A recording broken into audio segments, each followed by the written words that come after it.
ला आणि स्वकष्टाने त्याला त्याच्या यशाचे गमक सापडले. आता ह्या उदाहरणांमधून काय कळलं तुला?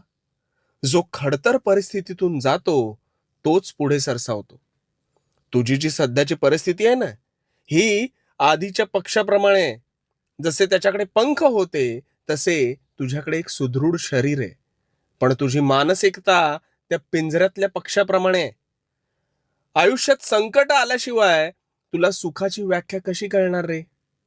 सातत्य ही सगळ्यात मोठी गुरुकिल्ली आहे, हे कायम लक्षात ठेवायचं. म्हणून पडलास की थांबायचं नाही, पुन्हा एकदा उठून उभं राहायचं. आणि मग तुझ्या समोर नशीब सुद्धा हरेल आणि तुला अपेक्षित मार्ग हा आपोआप दिसू लागेल. म्हणून तुझ्यावर जी संकट येतात ना, ती मुद्दाम येत नाहीत रे.